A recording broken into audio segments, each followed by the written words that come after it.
Usage of iProtect 1216. Preparation.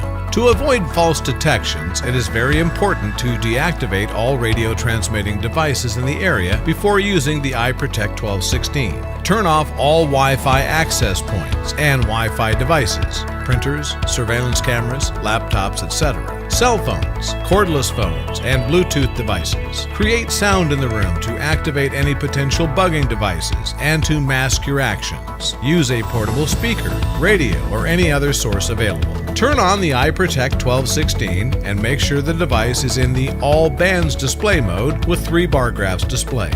Selecting the working mode. If the sweeping procedure has been revealed, your adversary might deactivate any bugging devices, making the further search much harder. For a fully covert operation, when it is impossible to create a masking sound in the room, use the silent mode. The audio mode can be selected in order to listen to the signal's audio footprint. Thanks to a specific sound, some signals can be identified more quickly. The alarm mode is very convenient since it allows the user to scan quickly without watching the display. When the iProtect 1216 approaches a transmitter, the RF level exceeds the threshold and the device starts producing an alerting sound, and the display shows the word alarm. Additionally, the threshold helps the user to mask the interference coming from outdoor broadcasting, communication towers, or neighboring wireless devices. To minimize false detections, the alerting sound appears after the signal exceeds the threshold during a predefined period. Threshold. Adjust the threshold level to mask any background interference in the alarm mode. Scanning the area.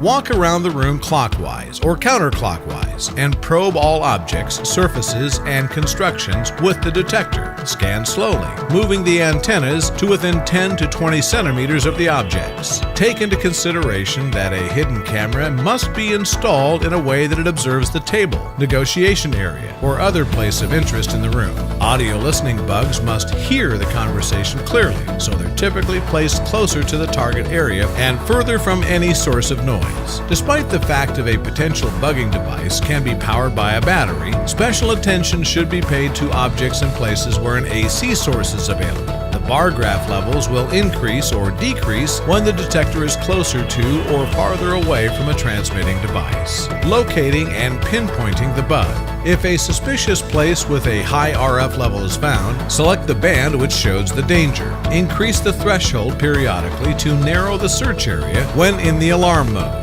After finding the precise location, start a physical inspection of the object. If a bugging device is found, do not stop. There may always be others in the area.